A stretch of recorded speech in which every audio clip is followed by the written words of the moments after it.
Assalamu alaikum. Welcome to my YouTube channel. Today I am going to discuss the mechanism of concentration and dilution of urine.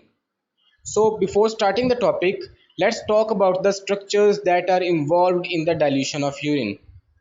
I have discussed about proximal tubule in the previous lecture in a great detail, and we have seen that there is abundant mitochondria, brush border and pronounced basolateral plasma membrane in the proximal tubule. The next portion that comes in the nephron after the proximal tubule is the descending limb of loop of Henle or thin limb of loop of Henle. In the thin limb, there is a low epithelium, few mitochondria and very few membranous enfoldings. Due to the presence of only few mitochondria, active transport doesn't exist in this segment. The next portion in the structure of the nephron that comes after the descending limb is the ascending limb of Henle's loop or thick limb of loop of Henle. In the ascending limb, there is tall epithelium, many mitochondria and membranous enfoldings. This portion has high capacity for active transport due to the presence of many mitochondria in it. After the ascending limb, there comes the distal convoluted tubule, and it also has even taller epithelium than the ascending limb and a dense array of mitochondria. So we have seen that proximal tubule is abundant in mitochondria. Descending limb of loop of Henle has only a few mitochondria, and ascending limb of loop of Henle and distal convoluted tubules are abundant in mitochondria.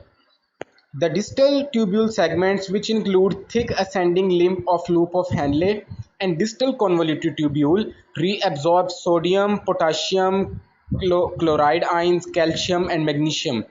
These segments absorb these solutes against higher concentration gradient. When the tubular fluid leaves the distal convoluted tubule, more than 90% of the filtered salts have been reabsorbed, and due to the reabsorption of these salts from the tubular fluid, the osmolarity of tubular fluid is reduced, and it comes approximately from 300 to 100 milliosmol per kg of water. So we have seen that osmolarity of the tubular fluid decreases in the distal convoluted tubule due to the reabsorption of filtered salts. The normal osmolarity of blood is 290 milliosmol per liter. About 600 milliosmoles per liter of waste is produced in a normal animal, which must be excreted through urine.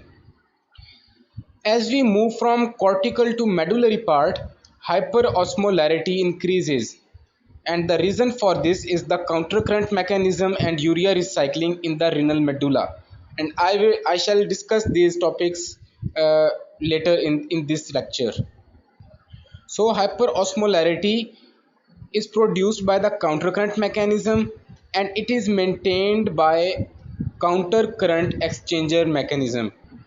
Vasa recta is a countercurrent exchanger to maintain hyperosmolarity. So what is vasa recta? Vasa recta is the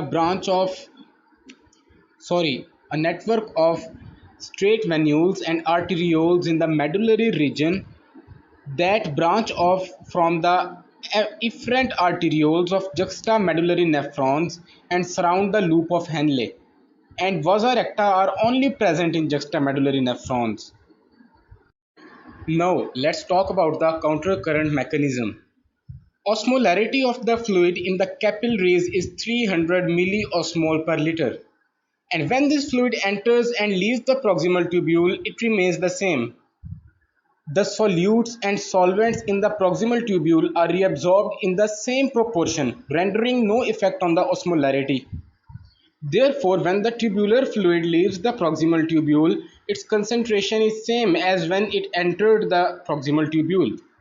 Both the solutes and water are reabsorbed from the proximal tubule simultaneously and in same proportion, rendering no effect on the tubular fluid.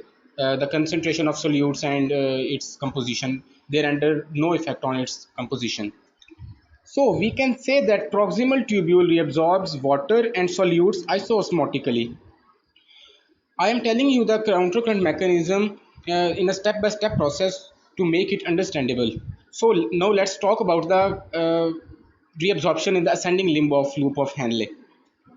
Ascending limb is composed of a lumen inside, which is surrounded by a basolateral membrane outside of the ascending limb.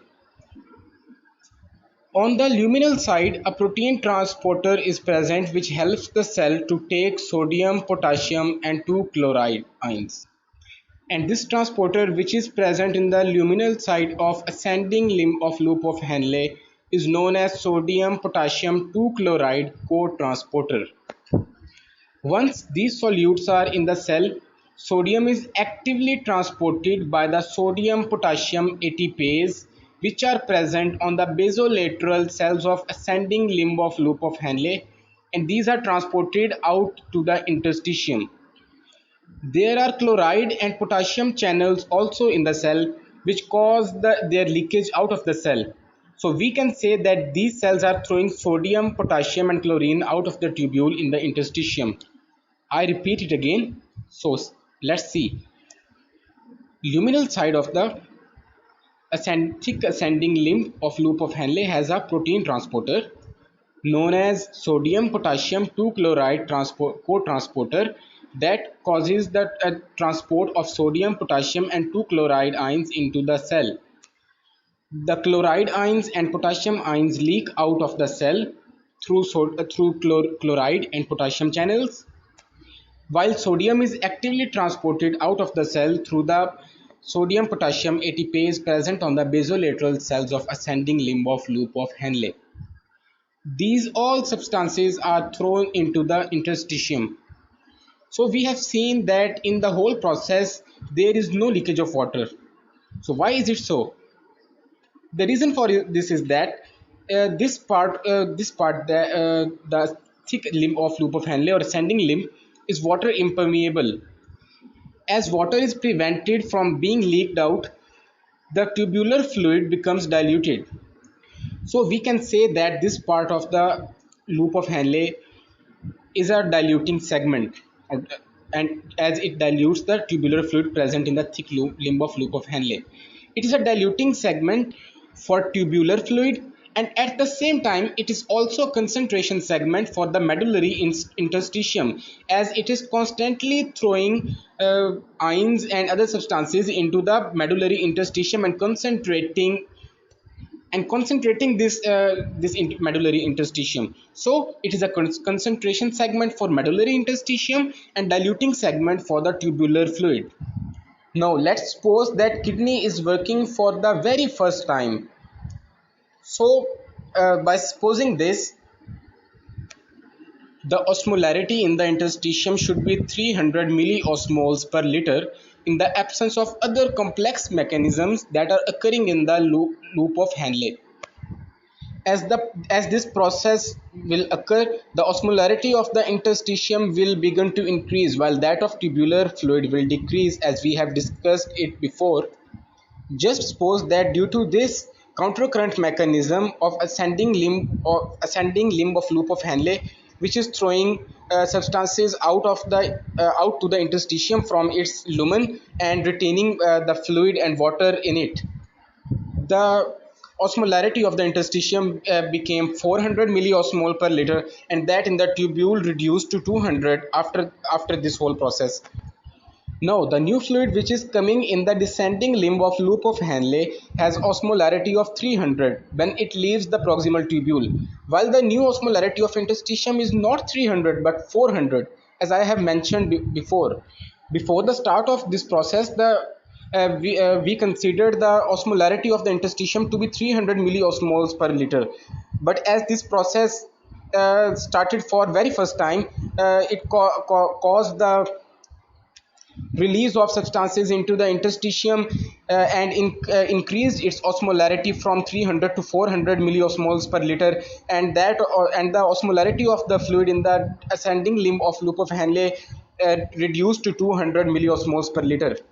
As the new osmolarity of the medullary interstitium is now greater than the osmolarity of the fluid which is coming in the descending limb of loop of Henle, as we have considered that the osmolarity of the kidney interstitium is now 400, while the osmolarity of the fluid which is coming in the descending limb is 300.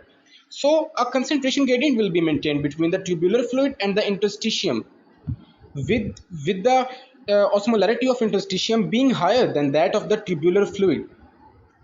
So water will leave the tubule towards the interstitium due to lesser osmolarity than that of medullary interstitium. As osmolarity is the total number of solute particles per liter, so greater osmolarity means greater number of solute particles in the fluid, while lesser osmolarity means that the concentration of solute is less. And we also know that water flows from high concentration gradient to low concentration gradient. So the the hypoosmolar solution that is present in the descending limb has is hypotonic, and that fluid that is present in the medullary interstitium, which is hyperosmolar solution, uh, is hypertonic. So water will flow from hypotonic solution to the hypertonic solution. It means that water will flow from descending limb of loop of Henle to medullary interstitium. This process can occur only if the descending limb of loop of Henle is water permeable, and it is water permeable, therefore this process occurs. The tubular fluid will continue to expel water until its osmolarity becomes 400 milliosmoles per liter, identical to that of medullary interstitium. It means that when the osmolarity of both interstitial fluid and tubular fluid will become equal, the release of water from the tubular fluid will stop.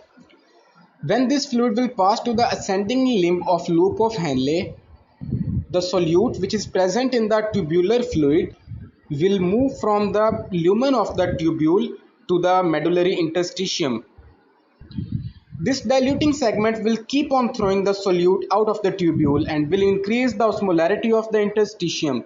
Let's its new value is 600 milliosmoles per liter. This process will decrease the osmolarity of the tubule fluid, as it is impermeable to water and it doesn't allow water to be expelled from it. So this cycle will continue until the osmolarity of interstitium becomes maximum, and that maximum value is 1200 milliosmoles per liter. In this way, medullary interstitium will gradually become hyperosmolar, while that of the tubular fluid will become gradually hypoosmolar, and the fluid present in the ascending limb of loop of Henle will gradually become dilute. So the fluid leaving the diluting segment is diluted one. So we have seen that area from the proximal tubule to the descending limb of loop of Henle is water permeable, while from the descending limb of loop of Henle to the ascending limb is water impermeable. And in the last part of tubule, which is the collecting duct, the water permeability depends upon the presence or absence of ADH hormone, antidiuretic hormone. So from the last part of the descending limb of loop of Henle to the last part of ascending limb of loop of Henle, this whole area is diluting segment, and it is at the same time water impermeable. So this whole process was counter current mechanism. Now let's talk about urea recycling. The portion of nephron from the ascending limb of loop of Henle to the last part of collecting ducts is impermeable to urea. So urea is continuously concentrated in the tubule because it is not reabsorbed. When this urea reaches the very last part of the collecting duct of nephron in the medullary region, there are papillae around the very last part of the nephron or very last part of the collecting duct, and these papillae are highly permeable to urea. Here urea finds a way to move out in the medullary region. While most of the urea moves out through the urine, leaving the nephron, some of it is reabsorbed by the papillary region and passed to the interstitium. This urea again passes from the medullary interstitium to the loop of Henle and is recycled again and again. This way, most of the urea contained in the filtrate is excreted. One more thing to remember is as we move from cortex to medulla, the osmolarity of interstitium of kidney continues to be increasing because there is high blood flow in the cortex while low blood flow in the medulla. So, cortical interstitium is relatively hypoosmolar while medullary interstitium is relatively hyperosmolar. As I have discussed before that ascending limb of loop of Henle produces is responsible for countercurrent mechanism, while vasa recta is a countercurrent exchanger and it maintains hyperosmolarity within the kidney interstitium. As we have seen that in the interstitium of kidney, the osmolarity of interstitium is gradually increasing downwards. So let's suppose that it is increasing in certain ranges, that from 300 milliosmol per liter then it became 600 milliosmol, then it is 800 milliosmol per liter, then 1000 milliosmols per liter, and finally at the very end part of the medullary interstitium it is 1200 milliosmols per liter finally. When the blood in the vasa recta flows from the cortical to medullary part, it loses water gradually and takes up solutes from the medullary interstitium constantly to equalize its concentration with that of the interstitium. It means that the concentration of solutes in the vasa recta also increase in ranges, that is it will increase from 300 then 600 milliosmol per liter then 800 milliosmol per liter, then the other range will be 1000 milliosmol per liter, and finally it will be 1200 milliosmols per liter. So it is increasing and it is equalizing itself with that of the medullary interstitium. This is the case when blood is flowing downwards in the vasa recta.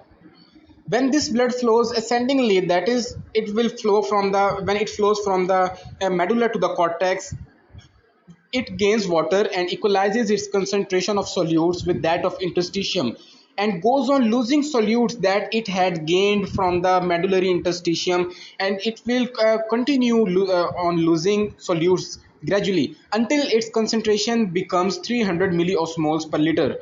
It started losing solutes from its lumen from the level of 1200 milliosmoles per liter, and it will continue losing these solutes until its concentration of solutes becomes 300 milliosmoles per liter. This whole system is the counter current exchanger system, and in this way it maintains the hyperosmolarity of the kidney interstitium. Now let's talk about some differences between the countercurrent mechanism and countercurrent exchanger. Countercurrent mechanism consists of loop of Henle, while countercurrent exchanger consists of vasa recta. Countercurrent mechanism includes active transport, while countercurrent exchanger includes passive transport. Countercurrent multiplier is responsible to generate the hyperosmolarity, while countercurrent exchanger is responsible for its maintenance. Up till now we have discussed that how dilute urine is formed. Now I am going to discuss the concentration of urine. A- Recording. Ascending limb of loop of Henle and starting point of the collecting tubule are impermeable to water but permeable to solutes, so these parts are diluting segments. Collecting ducts are highly permeable to water and water is reabsorbed here for the concentration of urine. If plasma osmolality increases, it stimulates the secretion of antidiuretic hormone, and this hormone acts on the collecting ducts of nephron. And here it causes the absorption of only water and producing concentrated urine. In this process, water is conserved in the body, and as a result, plasma osmolality is reduced. This water reabsorption brought about by antidiuretic hormone is under the control of osmoreceptors, and these osmoreceptors are present in the brain and they control the release of antidiuretic hormone. In the presence of excess of body fluids, activity of antidiuretic hormone is increased, so water reabsorption increases. In the presence of lesser body fluids, activity of ADH is increased in order to maintain the level of body fluids. while in the presence of excess of body fluids, the activity of ADH is decreased, so more dilute urine is produced. In the presence of lesser body fluids, concentrated urine is formed, while in the presence of excess of body fluids, dilute urine is formed. Actually, this ADH causes the insertion of water channels called aquaporin into the membranes of cells lining the collecting ducts, and this allows water reabsorption to occur. Without antidiuretic hormone, little water is reabsorbed in the collecting ducts, and so dilute urine is excreted.